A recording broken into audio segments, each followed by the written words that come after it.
Hi friends, ನಮಸ್ಕಾರ. ಇವತ್ತು ನಾವು ನಮ್ಮ ಪರ್ಸನಲ್ ಕಂಪ್ಯೂಟರ್ ಸ್ಲೋ ಆದಾಗ ಯಾವ ರೀತಿ ಆ್ಯಕ್ಷನ್ಸನ್ನು ತಗೊಳ್ಬೇಕು, ಯಾವ ರೀತಿ ಸ್ಟೆಪ್ಸನ್ನು ತಗೊಂಡ್ರೆ ನಮ್ಮ ಪರ್ಸನಲ್ ಕಂಪ್ಯೂಟರ್ ಹ್ಯಾಂಗ್ ಆಗಿರ್ಬೋದು, ಫ್ರೀಸ್ ಆಗಿರ್ಬೋದು, ಸರಿಯಾಗಿ ವರ್ಕ್ ಆಗದೆ ಇರ್ಬೋದು. ಸೊ ಈ ಥರದ ಎಲ್ಲ ರೀತಿಯ ವಿಷಯಸ್ಗಳನ್ನು ಹೇಗೆ ಸಾಲ್ವ್ ಮಾಡೋದು ಅಂತ ಹೇಳಿ ನೋಡೋಣ.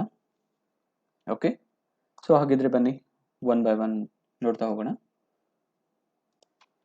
ಮೊದಲನೇದಾಗಿ ಸ್ಟಾರ್ಟಪ್ ಅಲ್ಲಿ ಸ್ಟಾರ್ಟಿಂಗ್ ಆಗಬೇಕಾದ್ರೆ ಸಿಸ್ಟಮ್ ಬೂಟ್ ಆಗ್ತಿರ್ಬೇಕಾದ್ರೆ ಕೆಲವೊಂದು ಅಪ್ಲಿಕೇಶನ್ಸು ರನ್ ಆಗ್ತಾ ಇರುತ್ತೆ.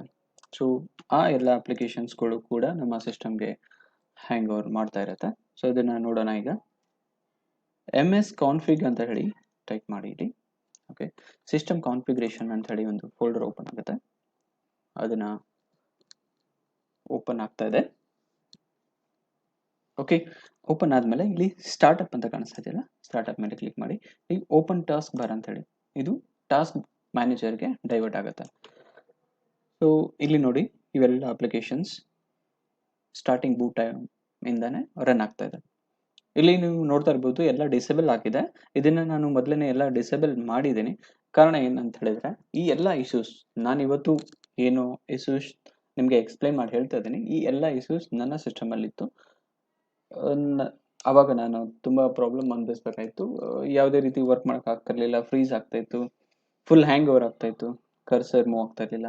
ಈ ಎಲ್ಲ ಇಶ್ಯೂಸ್ ಆಗಿರೋದ್ರಿಂದ ಸೊ ಅದೆಲ್ಲ ನನ್ನ ಲ್ಯಾಪ್ಟಾಪಲ್ಲಿ ನಾನು ಫಸ್ಟು ಯೂಸ್ ಮಾಡಿ ಎಕ್ಸ್ಪ್ಲೇನ್ ಮಾಡಿ ನಿಮ್ಗೆ ಹೇಳ್ತಾ ಇದ್ದೇನೆ. ಈ ರೀತಿ ಬೇರೆ ನಿಮ್ಮ ಯಾರಿಗೇನೋ ಪ್ರಾಬ್ಲಮ್ ಇರಬಹುದು. ಸೊ ಆ ರೀತಿ ಇದ್ದಾಗ ನೀವು ಈ ಸ್ಟೆಪ್ಸ್ಗಳನ್ನೆಲ್ಲ ಫಾಲೋ ಮಾಡಿದರೆ ನಿಮ್ಮ ಲ್ಯಾಪ್ಟಾಪ್ ಕೂಡ ಖಂಡಿತ 100%, 100 ಅಲ್ಲ 200% ಹೇಳ್ತೇನೆ, ಇದು ಸರಿಯಾಗಿ ವರ್ಕ್ ಆಗಕ್ಕೆ ಸ್ಟಾರ್ಟ್ ಆಗುತ್ತೆ. ಓಕೆ, ಟಾಪಿಕ್ ಬರೋಣ. ಇಲ್ಲಿ ಎಲ್ಲ ಡಿಸೇಬಲ್ ಆಗಿದೆ. ಈ ರೀತಿ ಎಲ್ಲ ಡಿಸೇಬಲ್ ಮಾಡೋದಕ್ಕೆ ನಿಮ್ಮ ಯಾವ್ಯಾವ ಅಪ್ಲಿಕೇಶನ್ ನಿಮಗೆ ಬೇಕಾಗಿಲ್ವೋ, ಯಾವ್ಯಾವ ಯೂಸ್ಫುಲ್ ಇಲ್ವೋ ಅವನ್ನೆಲ್ಲ ಬಿಟ್ಬಿಟ್ಟು ನಾನು ಇಲ್ಲಿ ಕೆಲವೊಂದನ್ನು ಎನೇಬಲ್ ಇಟ್ಕೊಂಡಿದ್ದೀನಿ. ಈ 2 ಅಪ್ಲಿಕೇಶನ್ ಮಾತ್ರ ಎನೇಬಲ್ ಇಟ್ಕೊಂಡಿದ್ದೀನಿ. ಇನ್ನು ಉಳಿದಂಥವು ಯಾವುದು ನನಗೆ ಸ್ಟಾರ್ಟಿಂಗಲ್ಲಿ ಬೂಟಿಂಗ್ ಟೈಮಲ್ಲಿ ಯೂಸ್ ಬರೋದಿಲ್ಲ. ನನಗೆ ಯಾವಾಗ ಬೇಕಾದರೂ ಅವನ್ನ ಯೂಸ್ ಮಾಡ್ಕೊಳ್ಬೋದು. ಇದನ್ನು ಡಿಸೇಬಲ್ ಮಾಡೋದ್ರಿಂದ ನಿಮ್ಮ ಸಿಸ್ಟಮ್ಗೆ ಯಾವುದೇ ರೀತಿ ತೊಂದರೆ ಆಗೋದಿಲ್ಲ. ಸೊ ಎನೇಬಲ್ ಮತ್ತು ಡಿಸೇಬಲ್ ಮಾಡೋದಕ್ಕೆ ಜಸ್ಟ್ ಯಾವುದನ್ನು ಎನೇಬಲ್ ಮಾಡ್ತೀರಾ ಅದನ್ನು ಸೆಲೆಕ್ಟ್ ಮಾಡಿ. ಕೆಳಗಡೆ ಎನೇಬಲ್ ಅಂತ ಕಾಣ್ತಾ ಇದೆ, ಎನೇಬಲ್ ಮಾಡ್ಕೋಬೋದು. ಸೊ ನಾರ್ಮಲಿ ಎನೇಬಲ್ ಆಗಿರುತ್ತೆ ನಿಮ್ಮ ಸಿಸ್ಟಮಲ್ಲಿ ಡಿಫಾಲ್ಟಲ್ಲಿ. ಎಲ್ಲ ಅನ್ವಾಂಟೆಡ್ ಅಪ್ಲಿಕೇಶನ್ಸನ್ನು ನೀವು ಇಲ್ಲಿ ಹೋಗಿ ಕೆಳಗಡೆ ಡಿಸೇಬಲ್ ಮಾಡಿ. ಅದೇ ರೀತಿ ಇಲ್ಲಿ ಎನೇಬಲ್ ಆಗಿರೋ ಆಪ್ಷನ್ಸನ್ನು ಡಿಸೇಬಲ್ ಮಾಡ್ತಾ ಇದ್ದೀನಿ, ಡಿಸೇಬಲ್ ಆಗ್ತಾ ಇದೆ. ಸೊ ಯಾವ್ಯಾವ ಅಪ್ಲಿಕೇಶನ್ಸ್ ನಿಮಗೆ ಬೇಡವೋ ಅದನ್ನು ಎನೇಬಲ್ ಡಿಸೇಬಲ್ ಮಾಡ್ಕೋಬೋದು.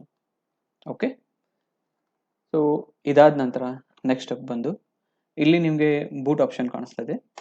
ಈ ಬೂಟ್ ಆಪ್ಷನಲ್ಲಿ ಹೋಗಿ ಇಲ್ಲಿ ನಾರ್ಮಲ್ ಆಗಿ ಎಲ್ಲ ಸಿಸ್ಟಮಲ್ಲಿ 30 ಸೆಕೆಂಡ್ಸ್ ಅಂತ ಇರುತ್ತೆ ಇನಿಷಿಯಲ್ ಆಗಿ. ಸೊ ಬೂಟ್ ಆಪ್ಷನ್ ಇದರಲ್ಲಿ ಕೂಡ ನೀವು ಟೈಮಿಂಗನ್ನು ಚೇಂಜ್ ಮಾಡ್ಕೋಬೋದು. ಸೊ ಬೂಟ್ ಆಪ್ಷನ್ ಬಂದ್ಬಿಟ್ಟು ನಾನು ಇಲ್ಲಿ 3 ಸೆಕೆಂಡ್ಸ್ ಮಾಡಿದ್ದೇನೆ. ನಿಮಗೆ 4 ಸೆಕೆಂಡ್ಸ್, 5 ಸೆಕೆಂಡ್ಸ್ ಅಥವಾ 3 ಸೆಕೆಂಡ್ಸ್. ಈ ರೀತಿ ನೀವು ಟೈಮಿಂಗನ್ನು ಚೇಂಜ್ ಮಾಡೋದ್ರಿಂದ ನೀವು ಸಿಸ್ಟಮನ್ನು ಸ್ಟಾರ್ಟ್ ಮಾಡಿದ್ಮೇಲೆ ಬೂಟ್ ಅಪ್ ಸ್ಪೀಡ್ ಅಪ್ ಆಗುತ್ತೆ.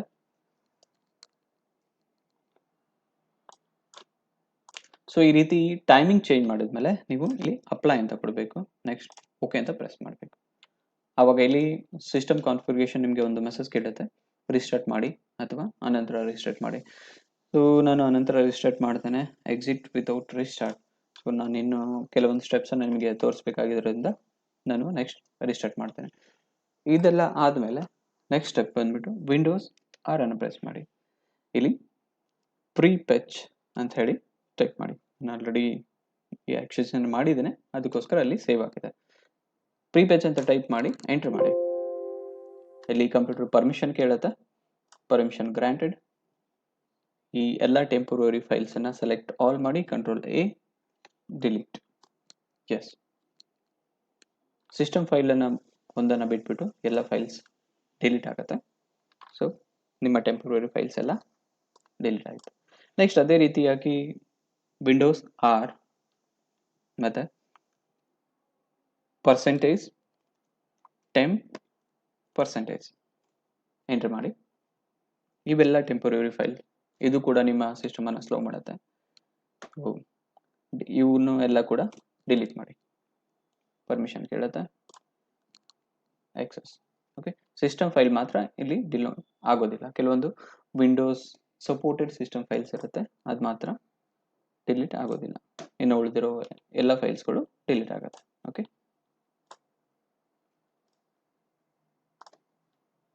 ಸೊ ಈ ಪ್ರೊಸೆಸ್ ಕೂಡ ತುಂಬ ಹೆಲ್ಪ್ಫುಲ್ ಆಗಿರುತ್ತೆ ನಿಮ್ಮ ಸಿಸ್ಟಮನ್ನು ಕ್ಲಿಯರ್ ಮಾಡೋದಕ್ಕೆ. ನೋಡಿ, ಈ 3 ಸಿಸ್ಟಮ್ ಫೈಲ್ ಮಾತ್ರ ಉಳಿದಿದೆ, ಇನ್ನು ಉಳಿದಿರೋ ಎಲ್ಲ ಫೈಲ್ಸ್ಗಳು ಕ್ಲಿಯರ್ ಆಯಿತು. Okay, next Windows R just temp ಅಂತ ಟೈಪ್ ಮಾಡಿ. ಸೊ ವಿಂಡೋಸಲ್ಲಿರೋಂಥ ಟೆಂಪ್ ಫೈಲ್ಸ್ಗಳು ಇಲ್ಲಿ ಸಿಗುತ್ತೆ. ಸೊ ಈ ಟೆಂಪ್ ಫೈಲ್ಸನ್ನು ಕೂಡ select all, delete, yes, continue. ಇಲ್ಲಿ ಕೂಡ ಸಿಸ್ಟಮ್ ಫೈಲ್ಸ್ ಮಾತ್ರ ಉಳ್ಕೊಳ್ಳುತ್ತೆ. Okay, right.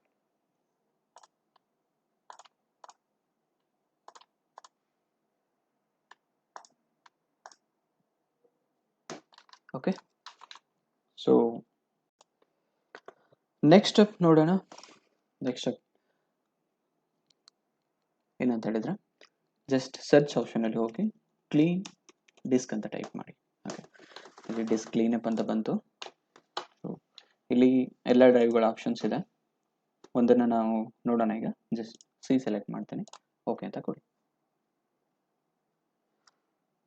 C disc cleanup ಆಗುತ್ತೆ. ಇಲ್ಲಿ ಟೆಂಪರರಿ ಫೈಲ್ಸ್ ಕ್ಯಾಲ್ಕುಲೇಟೆಡ್ ಆಯಿತು. ಇಲ್ಲಿ ನೀವು ಯಾವುದು ಪರ್ಟಿಕ್ಯುಲರ್ ಆಗಿ ಡಿಲೀಟ್ ಮಾಡಬೇಕು ಬೇಡವು ಅಂತ ಹೇಳಿ ನೀವು ಇದನ್ನು ಸೆಲೆಕ್ಟ್ ಅನ್ಸೆಲೆಕ್ಟ್ ಮಾಡ್ಕೋಬೋದು. ನಾನು ಇಲ್ಲಿ ಎಲ್ಲ ಸೆಲೆಕ್ಟ್ ಮಾಡ್ತಾ ಇದ್ದೇನೆ. ಓಕೆ, ನೆಕ್ಸ್ಟ್ ಇಲ್ಲಿ ಕೆಳಗಡೆ ಕ್ಲೀನ್ ಅಪ್ ಸಿಸ್ಟಮ್ಸ್ ಫೈಲ್ಸ್ ಅಂತ ಇದೆ, ಇದ್ರ ಮೇಲೆ ಕ್ಲಿಕ್ ಮಾಡಿ. ಸಿಸ್ಟಮ್ ಫೈಲ್ ಕ್ಲೀನ್ ಆಯಿತು. ಈ ಮುಂಚೆ ನಾನು ಮಾಡಿದ್ರಿಂದ ಜಾಸ್ತಿ ಫೈಲ್ಸ್ ಇಲ್ಲ, ಸ್ವಲ್ಪ ಫೈಲ್ಸ್ ಏನಿದೆ ಇಲ್ಲಿ ಆಗ್ತಾ ಇದೆ.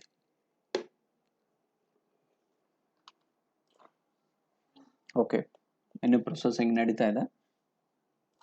ನೋಡಿ, ಇಲ್ಲಿ ಕಂಪ್ಲೀಟ್ ಆಯ್ತು ಇವಾಗ. ಅದೇ ರೀತಿ ಮತ್ತೆ ನೀವು ಬೇರೆ ಡ್ರೈವ್ಗಳನ್ನು ಮಾಡ್ಬೇಕಂತ ಹೇಳಿದ್ರೆ ಇಲ್ಲಿ ಸೆಲೆಕ್ಟ್ ಮಾಡ್ಕೊಳ್ಳಿ, ಓಕೆ ಮಾಡಿ. ಅದೇ ರೀತಿ ನಿಮ್ಮ ಹತ್ರ ಯಾವ್ಯಾವ ಡ್ರೈವ್ಸ್ ಇದಾವೆ ಪ್ರತಿಯೊಂದನ್ನು ನೀವು ಸೆಲೆಕ್ಟ್ ಮಾಡಿಕೊಂಡು ಇಲ್ಲಿ ಕ್ಲೀನ್ ಡಿಸ್ಕನ್ನು ಮಾಡ್ಬೋದು. ಓಕೆ ಓಕೆ ನೆಕ್ಸ್ಟ್ ಆಪ್ಷನ್ ನೋಡೋಣ. ಸರ್ಚ್ ಆಪ್ಷನ್ಗೆ ಹೋಗಬೇಕು. ಸರ್ಚ್ ಆಪ್ಷನಲ್ಲಿ ಜಸ್ಟ್ ಸ್ಟೋರೇಜ್ ಅಂತ ಟೈಪ್ ಮಾಡಿ. ಇಲ್ಲಿ ನಿಮಗೆ ಸ್ಟೋರೇಜ್ ಸೆಟ್ಟಿಂಗ್ಸ್ ಅಂತ ಸಿಗುತ್ತೆ. ಸ್ಟೋರೇಜ್ ಸೆಟ್ಟಿಂಗ್ಸಲ್ಲಿ ಹೋಗಿ ನಿಮ್ಮ ಎಲ್ಲ files, documents, apps, temporary files ಇಲ್ಲಿ ಕ್ಯಾಲ್ಕುಲೇಟ್ ಆಗ್ತಾ ಇದೆ. ಈ Windows 10 it's a very good option ಅಂತ ಹೇಳ್ಬೋದು. ಇಲ್ಲಿ ಎಲ್ಲ ಫೈಲ್ಸ್, ಅನ್ವಾಂಟೆಡ್ ಫೈಲ್ಸ್, ಆ್ಯಪ್ ಎಷ್ಟು ಡಾಟಾ ಕನ್ಸ್ಯೂಮ್ ಆಗಿದೆ, ಎಷ್ಟೆಷ್ಟು ಯಾವ್ಯಾವ ಫೈಲ್ಸ್ ಯೂಸ್ ಮಾಡಿದೆ ಅಂತ ಹೇಳಿ ನಾವು ಇಲ್ಲಿ ಫುಲ್ ಡೀಟೇಲ್ಸ್ ನೋಡ್ಬೋದು. ಓಕೆ, ನೀವು ಇಲ್ಲಿ ನೋಡ್ತಾ ಇರ್ಬೋದು ಟೆಂಪರರಿ ಫೈಲ್ಸ್ 714 MB. ಸೊ ಇದನ್ನ ನಾವು ಕ್ಲೀನ್ ಮಾಡ್ಕೊಳ್ಳೋಣ. ಅದೇ ರೀತಿಯಾಗಿ ನಿಮಗೆ ಬೇರೆ ಯಾವ ಫೈಲು ನಿಮಗೆ ಅನ್ವಾಂಟೆಡ್ ಅನ್ಸುತ್ತೆ, ಆ ಫೈಲ್ಸನ್ನು ಇಲ್ಲಿಂದ ಫೈಂಡ್ ಔಟ್ ಮಾಡಿಕೊಂಡು ಡಾಕ್ಯುಮೆಂಟ್ಸು ಇದರೊಳಗಡೆ ಹೋಗ್ಬಿಟ್ಟು ನೀವು ಆ ಫೈಲ್ಸನ್ನು ಫೈಂಡ್ ಔಟ್ ಮಾಡಿಕೊಂಡು ಇಲ್ಲಿ ಸ್ಪೇಸನ್ನು ನೋಡ್ಕೊಂಡ್ಬಿಟ್ಟು ಯೂಸ್ಲೆಸ್ ಇರೋಂಥ ಫೈಲ್ಸನ್ನು ನೀವು ಇಲ್ಲಿ ಡಿಲೀಟ್ ಮಾಡ್ಬೋದು. ನಾನು ಇಲ್ಲಿಗೆ ಇವಾಗ ಟೆಂಪ್ರವರಿ ಫೈಲ್ಸ್ ಏನು 714 MB ಇದೆ ಅದನ್ನು ಡಿಲೀಟ್ ಮಾಡ್ತೀನಿ. ಸ್ಕ್ಯಾನ್ ಆಗ್ತಾ ಇದೆ. ಇಲ್ಲಿ ಲಿಸ್ಟ್ ಕೂಡ ಕೊಡುತ್ತೆ ಯಾವ್ಯಾವ ಸೆಕ್ಷನಲ್ಲಿ ಎಷ್ಟೆಷ್ಟು MB ಟೆಂಪ್ರವರಿ ಫೈಲ್ಸ್ ಇದೆ ಅಂತ ಹೇಳಿ. ರೀಸೈಕಲ್ ಬನ್ನಲ್ಲಿ ಟೆಂಪ್ರವರಿ ಫೈಲ್ಸ್, ಥಂಬ್ನೇಲ್ಸ್ ಮತ್ತು ಟೆಂಪ್ರವರಿ ಇಂಟರ್ನೆಟ್ ಫೈಲ್ಸ್, ಇವೆಲ್ಲ ಫೈಲ್ಸ್ ಇದೆ. ಸೊ ನೀವು ಇಲ್ಲಿ ಕೂಡ ಸೆಲೆಕ್ಟ್ ಆ್ಯಂಡ್ ಅನ್ಸೆಲೆಕ್ಟ್ ಮಾಡ್ಕೋಬೋದು ಆ್ಯಸ್ ಪರ್ ಯುವರ್ ರಿಕ್ವೈರ್ಮೆಂಟ್. ನಾನಿಲ್ಲಿ ಸೆಲೆಕ್ಟ್ ಆಲ್ ಮಾಡ್ಕೊಳ್ತಾ ಇದ್ದೀನಿ, ನಿಮ್ಗೆ ಯಾವುದು ಬೇಕಾಗಿಲ್ಲ. System need to be clean. Remove files ಅಂತ ಸೆಲೆಕ್ಟ್ ಮಾಡಿ. ನೆಕ್ಸ್ಟ್ ಕ್ಲೀನಪ್ ಸ್ಟಾರ್ಟ್ ಆಗಿದೆ. ಓಕೆ, ಇವಾಗ ಟೆಂಪ್ರವರಿ ಫೈಲ್ಸ್ ಎಲ್ಲ ಕ್ಲಿಯರ್ ಆಗಿದೆ. ಇಲ್ಲಿ ನೋಡ್ಬೋದು 0 ಬೈಟ್ ಶೋ ಮಾಡ್ತಾ ಇದೆ. ಓಕೆ, ಇದಾದ್ಮೇಲೆ ನಾವು ನೆಕ್ಸ್ಟ್ ನೋಡೋಣ. ಮತ್ತೆ ಸರ್ಚಲ್ಲಿ ಹೋಗ್ಬಿಟ್ಟು MS-conf ಅಂತ ಟೈಪ್ ಮಾಡಿ. ಸೊ ಸಿಸ್ಟಮ್ ಕಾನ್ಫಿಗರೇಷನ್ ಓಪನ್ ಆಯಿತು. ಈ ಮುಂಚೆ ನಾವು ನೋಡಿದ್ವಲ್ಲ ಅಲ್ಲೇ ನೋಡ್ತಾ ಇದ್ದೀವಿ. ಬೂಟ್ ಆಪ್ಷನ್ 3 ಸೆಕೆಂಡ್ ಆಯಿತು. ನಂತರ ಇಲ್ಲಿ ಜನರಲಲ್ಲಿ ನೀವು ನೋಡ್ತಾ ಇರ್ಬೋದು normal startup, diagnostic startup and selective startup. ನಾನಿಲ್ಲಿ ಸೆಲೆಕ್ಟಿವ್ ಸ್ಟಾರ್ಟಪ್ಪನ್ನು ಆಯ್ಕೆ ಮಾಡ್ಕೊಂಡಿದ್ದೇನೆ. ಕಾರಣ, ನಾರ್ಮಲ್ ಸ್ಟಾರ್ಟಪ್ಪಲ್ಲಿ ಸಿಸ್ಟಮ್ನ ಎಲ್ಲ ಡ್ರೈವರ್ಸ್ಗಳು ಲೋಡ್ ಆಗುತ್ತೆ. ಇದರಿಂದನೂ ಕೂಡ ನಿಮಗೆ ಸ್ಟಾರ್ಟಪ್ಪಲ್ಲಿ ಟೈಮ್ ಡಿಲೇ ಆಗುತ್ತೆ ಮತ್ತು ಪ್ರೊಸೆಸಿಂಗ್ ಕೂಡ ಲೇಟ್ ತಗೊಳುತ್ತೆ. ಕೆಲವೊಂದು ಸಾರಿ ಇದು ನಿಮ್ಮ ಸಿಸ್ಟಮನ್ನು ಸ್ಲೋ ಕೂಡ ಮಾಡುತ್ತೆ. ಅದಕ್ಕೋಸ್ಕರ ನಮಗೆ ಯಾವ ಅಪ್ಲಿಕೇಶನ್ಸ್ ಬೇಕು, ಸೆಲೆಕ್ಟಿವ್ ಅಪ್ಲಿಕೇಶನ್ಸ್ ಬೇಕು, ಅಷ್ಟು ರನ್ ಆದರೆ ಸಾಕು. ಅದಕ್ಕೋಸ್ಕರ ನಾವು ಇಲ್ಲಿ ಸೆಲೆಕ್ಟಿವ್ ಸ್ಟಾರ್ಟಪ್ಪನ್ನು ಆಯ್ಕೆ ಮಾಡ್ಕೊಂಡಿದ್ದೇವೆ. Load system service, load startup items, ಇಷ್ಟಾದರೆ ಸಾಕು. ಸೊ ನಿಮ್ಮ ಆಪ್ಷನಲ್ಲಿ ನಾರ್ಮಲ್ ಆಗಿ ನಿಮ್ಮ ಕಂಪ್ಯೂಟರಲ್ಲಿ ನಾರ್ಮಲ್ ಸ್ಟಾರ್ಟಪ್ ಪ್ಲಸ್ ಅಥವಾ ಡೈಗ್ನೋಟಿಕ್ ಸ್ಟಾರ್ಟಪ್ ಇದ್ದರೆ ಅದನ್ನು ಸೆಲೆಕ್ಟಿವ್ ಸ್ಟಾರ್ಟಪ್ ಅಂತ ಚೇಂಜ್ ಮಾಡ್ಕೊಳ್ಳಿ. ಓಕೆ, ನೆಕ್ಸ್ಟ್ ನಿಮ್ಮ ಬ್ರೌಸರ್ ಮೈಕ್ರೋಸಾಫ್ಟ್ ಎಡ್ಜ್ ಆಗಿರ್ಬೋದು ಅಥವಾ ಇಂಟರ್ನೆಟ್ ಎಕ್ಸ್ಪ್ಲೋರ್ ಆಗಿರ್ಬೋದು. ಸೊ ಇದರಲ್ಲಿ ಕೂಡ ನಿಮ್ಮ caches and cookies and some kinds of malwares ಕೂಡ ಅಟ್ಯಾಕ್ ಆಗಿರ್ಬೋದು. ಅದಕ್ಕೋಸ್ಕರ ನೀವು ಸೆಟ್ಟಿಂಗ್ಸಲ್ಲಿ ಹೋಗಿ, ನಾನಿಲ್ಲಿ ಇಂಟರ್ನೆಟ್ ಕನೆಕ್ಟ್ ಮಾಡಿಲ್ಲ. ಓಕೆ, ನಿಮ್ಮ ಸೆಟ್ಟಿಂಗ್ಸಲ್ಲಿ ಹೋಗಿ ಇಲ್ಲಿ ವಿಂಡೋಸ್ ಎಕ್ಸ್ಪ್ಲೋರಲ್ಲಿ ಮತ್ತು ಕ್ರೋಮ್ನಲ್ಲಿ ಮತ್ತು ಎಡ್ಜಲ್ಲಿ ಆಪ್ಷನ್ಸ್ ಸ್ವಲ್ಪ ಚೇಂಜ್ ಇರ್ಬೋದು, but more or less same according to browser ನೀವು ಆಯ್ಕೆ ಮಾಡ್ಕೊಳ್ಳಿ. Safety and delete browser history ಅಂತ ಇದೆ, ಇಲ್ಲಿ ಸೆಲೆಕ್ಟ್ ಮಾಡಿ. ಇಲ್ಲಿ ನೋಡಿ, ನೀವು preserve favourites, website data, temporary files, cookies, histories, download histories, forms, passwords, ಇಲ್ಲಿ ಯಾವ್ಯಾವ್ದು ಬೇಕೋ ಅದನ್ನು ಇಟ್ಕೊಂಡು must and should history files and cookies and temporary files ಇದನ್ನು ಸೆಲೆಕ್ಟ್ ಮಾಡಿಕೊಂಡು ಡಿಲೀಟ್ ಮಾಡಿ. ಸೊ ನಿಮ್ಮ ಎಕ್ಸ್ಪ್ಲೋರ್ ಇಂದ ಈ ಎಲ್ಲ ಫೈಲ್ಸ್ಗಳು ಇವಾಗ ಡಿಲೀಟ್ ಆಯಿತು. ಇದೆಲ್ಲ ಆದಮೇಲೂ ಕೂಡ ನಿಮಗೆ ಸಿಸ್ಟಮ್ ಇನ್ನೂ ಸ್ಲೋ ಅನ್ನಿಸ್ತಾ ಇದೆ ಅಂತ ಹೇಳಿದ್ರೆ, strongly recommend use best antivirus. So best ಆಂಟಿವೈರಸನ್ನು ಪೇಯ್ಡ್ ವರ್ಷನನ್ನು ನೀವು ಪರ್ಚೇಸ್ ಮಾಡೋಕ್ಕೆ ಆಗದೇ ಇದ್ದರೆ, ನೆಕ್ಸ್ಟು ಸರ್ಚ್ ಆಪ್ಷನಲ್ಲಿ ಹೋಗಿ ಡಿಫ್ರಾಗ್ ಅಂತ ಟೈಪ್ ಮಾಡಿ.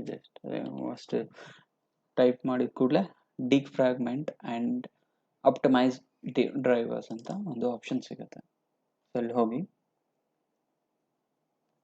CDEF ನಿಮ್ಮ ಎಲ್ಲ ಡ್ರೈವ್ಗಳ ಲಿಸ್ಟ್ ಇಲ್ಲಿ ತೋರಿಸುತ್ತೆ. 1 by 1 ನೀವು ಇದನ್ನು ಆಪ್ಟಮೈಸೇಷನ್ ಮಾಡಬೇಕಾಗತ್ತೆ. ಫಸ್ಟು ಸಿ ಸೆಲೆಕ್ಟ್ ಮಾಡಿಕೊಂಡು ಫಸ್ಟು ಎನಲೈಸ್ ಮಾಡ್ಕೊಳ್ಳಿ. ಎನಲೈಸ್ ಆಗುತ್ತೆ. ಇದೇ ರೀತಿ ನೀವು ಪ್ರತಿಯೊಂದು ಡ್ರೈವ್ನು ಕೂಡ ಎನಲೈಸ್ ಮಾಡ್ಕೊಳ್ಳಿ. ಎನಲೈಸ್ ಕಂಪ್ಲೀಟ್ ಆದಮೇಲೆ ಆಪ್ಟಮೈಸ್ ಆಪ್ಷನನ್ನು ಸೆಲೆಕ್ಟ್ ಮಾಡಿ. ಇಲ್ಲಿ ಇದು ಟೈಮ್ ತಗೊಳ್ಳುತ್ತೆ. So depends upon your memory. Analyse complete ಆಯಿತು. ಇವಾಗ ಡೀಪ್ ಫ್ರಾಗ್ಮೆಂಟೇಷನ್ ಆಗ್ತಾ ಇದೆ. ಸೊ ಇದು ಸುಮಾರು ಟೈಮ್ ತಗೊಳುತ್ತೆ. ಸೊ ಇದನ್ನು ಮಾಡೋದ್ರಿಂದ ನಿಮ್ಮ ಫ್ರಾಗ್ಮೆಂಟ್ ಇರೋ ಡಾಟಾ ಎಲ್ಲ ಡೀಪ್ ಫ್ರಾಗ್ಮೆಂಟೇಷನ್ ಆಗುತ್ತೆ. ಓಕೆ, ಇನ್ನೂ ಸ್ವಲ್ಪ ಸ್ಪಷ್ಟವಾಗಿ ಹೇಳಬೇಕಂತ ಹೇಳಿದ್ರೆ, ಫ್ರಾಗ್ಮೆಂಟ್ ಆಗಿರೋ ಡಾಟಾಸ್ನ ಅಂದರೆ ಒಂದು ಸ್ಮಾಲ್ ಫೈಲ್ಸ್ ಇದು ಬೇರೆ ಬೇರೆ ಪ್ಲೇಸಲ್ಲಿ ಬೇರೆ ಬೇರೆ ರೀತಿಯಾಗಿ, ಅಂದರೆ ಒಂದು ವ್ಯವಸ್ಥಿತ ರೀತಿಯಾಗಿ ಇಲ್ಲದೆ ಇರುವಂಥ ಎಲ್ಲ ಸ್ಮಾಲ್ ಫೈಲ್ಸನ್ನು ಮಾಸ್ ಸ್ಟೋರೇಜಲ್ಲಿ ಒಂದು ಅಕಾರ್ಡಿಂಗ್ ಟು ಲಿಸ್ಟ್ ಪ್ರಕಾರ ಫ್ರಾಗ್ಮೆಂಟೇಷನ್ ಇದ್ದಿದ್ದ ಫೈಲ್ಸನ್ನು ಡಿಫ್ರಾಗ್ಮೆಂಟ್ ಮಾಡಿ ಎಲ್ಲ ಒಟ್ಟಿಗೆ ಫೈಲ್ಸನ್ನು ಅಡ್ಜಸ್ಟ್ ಮಾಡೋದು. ಅದಕ್ಕೋಸ್ಕರ ಇದನ್ನು ಡಿಫ್ರಾಗ್ಮೆಂಟೇಷನ್ ಅಂತ ಹೇಳ್ತೇವೆ. ಓಕೆ, ಇಲ್ಲಿ ಎಲ್ಲದನ್ನು ತೋರಿಸೋದಕ್ಕೆ ತುಂಬ ಟೈಮ್ ಹಿಡಿಯುತ್ತೆ. ಅದೇ ರೀತಿಯಾಗಿ ನೀವು ಉಳಿದಿರೋ ಎಲ್ಲ ಫೈಲ್ಸನ್ನು ನೀವು ಮಾಡ್ಕೊಳ್ಳಿ. ಇದೆಲ್ಲ ಮಾಡಿದ ಮೇಲೂ ಕೂಡ ನಿಮ್ಮ ಸಿಸ್ಟಮ್ ಇನ್ನೂ ಸರಿಯಾಗಿ ವರ್ಕ್ ಆಗ್ತಾ ಇಲ್ಲ ಅಂತ ಹೇಳಿದ್ರೆ, ಸೊ ಈ ಲಾಸ್ಟ್ 2 ಸ್ಟೆಪ್ಸನ್ನು ನೀವು ಮಾಡ್ಬೋದು. ದಿಸ್ PC ಅಂತ ಆಪ್ಷನ್ ಇದೆ, ಐಕಾನ್ ಇದೆ, ಅದ್ರ ಮೇಲೆ ಕ್ಲಿಕ್ ಮಾಡಿ, ರೈಟ್ ಕ್ಲಿಕ್ ಮಾಡಿ, ಪ್ರಾಪರ್ಟೀಸಲ್ಲಿ ಹೋಗಿ ಪ್ರಾಪರ್ಟೀಸ್ ಮೇಲೆ ಕ್ಲಿಕ್ ಮಾಡಿದ ಮೇಲೆ ನಿಮಗೆ ಇಲ್ಲಿ 4 ಆಪ್ಷನ್ ಸಿಗುತ್ತೆ. Device manager, remote settings and system productions and advance system settings ಅಂತೇಳಿ. ಅಡ್ವಾನ್ಸ್ ಸಿಸ್ಟಮ್ ಸೆಟ್ಟಿಂಗ್ಸಲ್ಲಿ ಹೋಗಿ ಇಲ್ಲಿ ಆಪ್ಷನ್ ಕಾಣ್ತಾ ಇದೆ, second settings options. Second option ಬಂದಮೇಲೆ ನಿಮಗೆ 4 ಆಪ್ಷನ್ ಕಾಣುತ್ತೆ. Let Windows choose what's the best for my computer. Second, adjust for the best appearance and the customized. So ಇಲ್ಲಿ ನೀವು ಈ ಥರ್ಡ್ ಆಪ್ಷನನ್ನು ಸೆಲೆಕ್ಟ್ ಮಾಡ್ಕೊಳ್ಳಿ. ಇಲ್ಲಿ ಅದು ಸೆಲೆಕ್ಟ್ ಮಾಡ್ಕೊಂಡ್ಮೇಲೆ ಇವೆಲ್ಲ ಡಿಸೆಲೆಕ್ಟ್ ಆಯಿತು. ಇವೆಲ್ಲ ಅಪ್ಲಿಕೇಶನ್ಸ್ ಇವೆಲ್ಲ ಬ್ಯಾಕ್ಗ್ರೌಂಡಲ್ಲಿ ರನ್ ಆಗ್ತಿರೋದು ಏನಕ್ಕೆ ಅಂತ ಹೇಳಿದ್ರೆ ನಿಮ್ಮ supported to your graphics card all are related to the animation. So ನಿಮ್ಮ ಅನಿಮೇಷನ್ಗೋಸ್ಕರ ಈ ಎಲ್ಲ ಅಪ್ಲಿಕೇಶನ್ಸ್ ಇದೆ. ನಿಮಗೆ ಅನಿಮೇಷನ್ ಏನು ಬೇಡ, ಅನಿಮೇಷನ್ ಇಲ್ಲದೆ ಇದ್ರೂ ಪರವಾಗಿಲ್ಲ, ಓಕೆ, ಬಟ್ ಬೇಸಿಕ್ ಆಪ್ಷನ್ಸ್ ಎಲ್ಲ ಸ್ಟಾರ್ಟ್ ಆದರೆ ಸಾಕು ಅಂತ ಇದ್ರೆ ನೀವು ಇದನ್ನ ಥರ್ಡ್ ಆಪ್ಷನ್ ಸೆಲೆಕ್ಟ್ ಮಾಡಿಕೊಂಡು ಉಳಿದಿರೋ ಎಲ್ಲ ಅನಿಮೇಷನ್ಸನ್ನು ಸೆಲೆಕ್ಟ್ ಮಾಡ್ಕೊಳ್ಳಿ. ಇದರಿಂದ ಕೂಡ ನಿಮ್ಮ ಸಿಸ್ಟಮ್ ಸ್ಪೀಡಾಗಿ ವರ್ಕ್ ಆಗುತ್ತೆ. ಅಥವಾ ನಿಮಗೆ ಇಲ್ಲಿ ಕೆಲವೊಂದನ್ನು ಮಾತ್ರ ಸೆಲೆಕ್ಟ್ ಮಾಡಬೇಕಾಗಿತ್ತು. ಫಾರ್ ಎಕ್ಸಾಂಪಲ್ ನಾನು ಇಲ್ಲಿ ಸ್ಮೂತ್ ಎಡ್ಜಸ್ ಸ್ಕ್ರೀನ್ ಫಂಡ್ಸ್ ಅಂತ ಇದೆ, ಇದನ್ನು ಸೆಲೆಕ್ಟ್ ಮಾಡ್ಕೊಳ್ತೀನಿ. ಅನಂತರ ಅಂಡರ್ ಮೌಸ್ ಪಾಯಿಂಟರ್ ಈ ಎರಡನ್ನ ಸೆಲೆಕ್ಟ್ ಮಾಡ್ಬೋದು. ಮೌಸ್ ಪಾಯಿಂಟರಲ್ಲಿ ನನಗೆ ಗ್ರಾಫಿಕ್ಸ್ ಬೇಕು ಮತ್ತು ಸುಮ್ಮನೆ ಎಡ್ಜಸ್ಸಲ್ಲಿ ನನಗೆ ಅಲ್ಲಿ ಕೂಡ ಗ್ರಾಫಿಕ್ಸ್ ಬೇಕು, ಅದಕ್ಕೋಸ್ಕರ ನಾನು ಇದೆರಡನ್ನ ಸೆಲೆಕ್ಟ್ ಮಾಡ್ಕೊಳ್ತೇನೆ. ನೀವು ಸೆಲೆಕ್ಟ್ ಮಾಡಿದ ತಕ್ಷಣ ಇದು ಕಸ್ಟಮ್ಗೆ ಜಂಪ್ ಆಯಿತು. ಸೊ ನೀವು ಇಲ್ಲಿ ಕಸ್ಟಮೈಸ್ ಮಾಡಿದ್ರಿ, ನಿಮಗೆ ಪರ್ಟಿಕ್ಯುಲರಾಗಿ ಯಾವುದು ಬೇಕೋ ಅದನ್ನು ಸೆಲೆಕ್ಟ್ ಮಾಡೋದ್ರಿಂದ ಕಸ್ಟಮೈಸ್ ಅಪ್ಲೈ ಆಯಿತು. ಅನಂತರ ನೀವು ಇಲ್ಲಿ ಅಪ್ಲೈ ಅಂತ ಕೊಡ್ಬೋದು. ಸೊ ಅಪ್ಲೈ ಅಂತ ಕೊಡಿ and then press okay. So ಈ ಆ್ಯಕ್ಷನ್ ಕೂಡ 100% ನಿಮಗೆ ವರ್ಕ್ ಆಗುತ್ತೆ. ಇದು ಆದಮೇಲೂ ಕೂಡ ನಿಮ್ಮ ಸಿಸ್ಟಮ್ ಇನ್ನೂ ಪರ್ಟಿಕ್ಯುಲರ್ ಆಗಿ ವರ್ಕ್ ಆಗ್ತಾ ಇಲ್ಲ, ಇನ್ನೂ ಕೂಡ ಸ್ವಲ್ಪ ಪ್ರಾಬ್ಲಮ್ ಇದೆ ಅಂತ ಹೇಳಿದ್ವಿ ಆದರೆ ಅವಾಗ ನೀವು ಜಸ್ಟ್ ಈ ಮುಂಚೆ ಮಾಡಿದ ಹಾಗೆ ಸರ್ಚ್ ಆಪ್ಷನಲ್ಲಿ ಹೋಗಿ ವಿಂಡೋಸ್ ಆರ್ ಟೈಪ್ ಮಾಡಿ, CMD ಅಂತ ಟೈಪ್ ಮಾಡಿ. ಓಕೆ, ಕಮ್ಯಾಂಡ್ ಫಾರ್ಮ್ಯಾಟ್ ಇಲ್ಲಿ ಓಪನ್ ಆಗುತ್ತೆ. ಓಕೆ, ಇಲ್ಲಿ SFC back space scan now ಅಂತ ಟೈಪ್ ಮಾಡಿ. ಓಕೆ, ಇಲ್ಲಿ ಎಕ್ಸಿಕ್ಯೂಟ್ ಆಗಲಿಲ್ಲ ಕಾರಣ ಅಡ್ಮಿನಿಸ್ಟ್ರೇಷನ್ ಪರ್ಮಿಷನ್ ಇಲ್ಲ. ಸೊ CMDನ ನಾವು ವಿತ್ ಅಡ್ಮಿನಿಸ್ಟ್ರೇಷನ್ ಪರ್ಮಿಷನ್ ಜೊತೆಗೆ ಓಪನ್ ಮಾಡೋಣ. Okay, Windows R CMD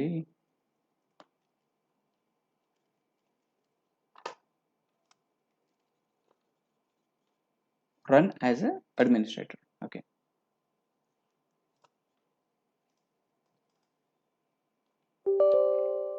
permission ಕೇಳ್ತಾ ಇದೆ, ಸಕ್ಸಸ್. Okay,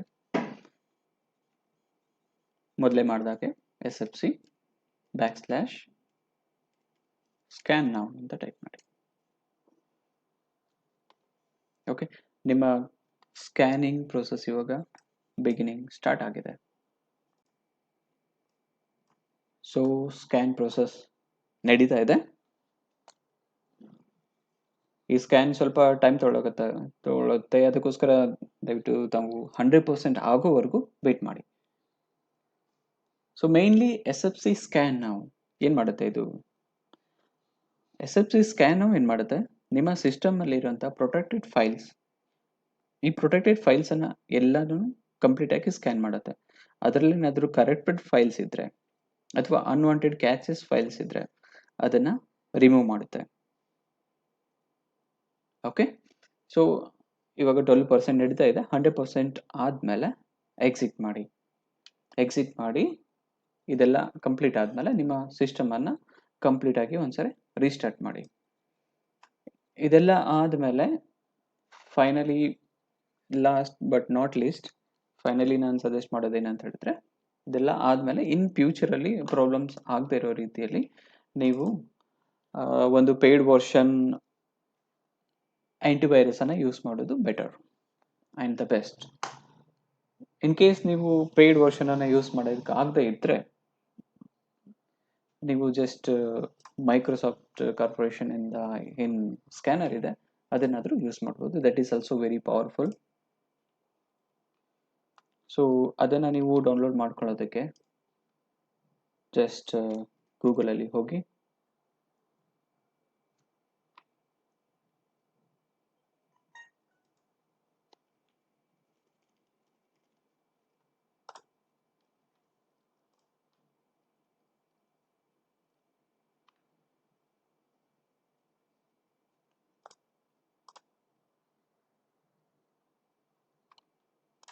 Microsoft